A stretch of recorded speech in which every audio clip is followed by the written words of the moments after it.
This is Jason Tavani. I'm the Assistant Principal at PGMS, and I'd like to show you all, in case you're wondering or concerned, how to best get around PGMS during hybrid instruction.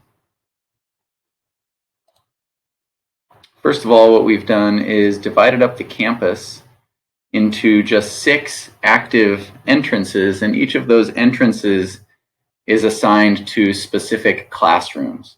So students entering Classroom 6, for example, will all line up in the same area. Entrances are marked on this map that you see with the stars.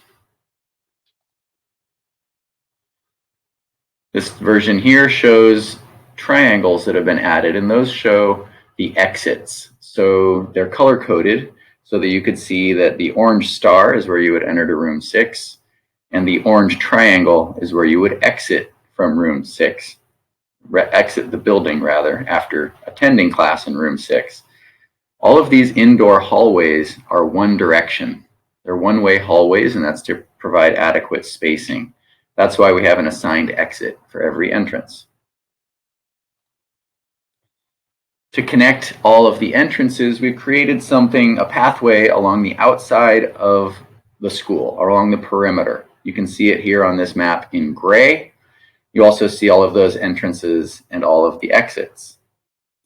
This path is similar to a highway because all of the exits are clearly marked with the teacher name and the classroom that exit might take you to. There's lots of signage as well as directional arrows, all to help us get where we want to go easily. This map that you're looking at is a handout that all students will be receiving. On one side, they'll have this large map. On the back side, they'll have each of the 6 subsequent slides that you'll see starting now. For rooms 1, 3, 4, 5, 6, and 7, these students will go to this area that you see on the picture on the right. This is near the bike rack. It's also marked with the star that you see on the map where my cursor is hovering. And these students will enter through this door here and be able to then go to rooms 7, 6, 5, 4, 3, and 1 by walking one directionally down this hallway. As they finish class, they'll walk in that same direction and exit where the triangle is, down by room 1. If students are attending rooms 10 through 13, or they're going to music or the auditorium, they'll line up in this area here and enter through the doorway that is marked with the large blue star. The waiting area for this bunch of students is the upper eating area. There are tables out there with tape that blocks off some seats. Please do not sit on the seats that have tape. Sit only on the seats that do not have tape. 1 student per seat. So students will enter through these doors for rooms 10 through 13. If they're attending music, they'll hang a sharp left here right after the star and walk up the stairs to enter the music room. They will proceed down the hallway to rooms 13, 12, 11, and 10, and then exit near the bike rack where we just were.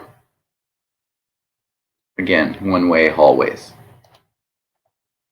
If students are going to the upstairs classes 21 through 24 or to the library, their entrance will be the front of the school, as you can see in the picture on the right. Their lineup area, however, is down the stairs by the garden. They'll line up in the garden. Again, there are tables there. They can sit in those seats at the tables as long as there's no tape. And then they will line up entering, as they enter, along this little purple marking down here and enter through the front doors where they will go upstairs. They can turn left into the library or continue past rooms 21, 22, 23, and 24. After class, in one of those classrooms, they will continue in that same direction and exit through the doors that head out towards the gym. Okay. They'll be the only students exiting throughout that door. Rooms 25 through 29, these are also upstairs indoor hallways. They will line up in this lower eating area. You can see there's some green paint on the ground. In fact, there's paint on the ground in many of these waiting areas, and that is to mark out 6 feet of space between students. We'll be using those markings to have students line up in the morning as we check them in for symptoms and get them off to class.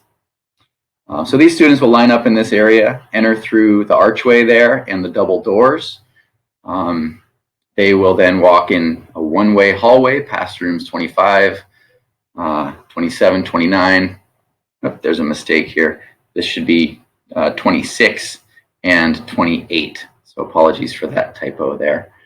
And then they'll exit out the mezzanine past the right near the auditorium. Again, out towards music also. And then the gym. So students that are attending PE will line up on Fountain Avenue. Again, here are your numbers on the concrete out there where students can line up socially distanced. They'll be entering through the double doors that enter the gym on the Fountain side of campus. And there are no hallways there, but they will exit through that same door. Classes that meet in rooms 31 through 39 will line up here. This is the red entrance. These students can sit on tables in these painted spots. You'll see there's little dots of paint where students would be allowed to sit.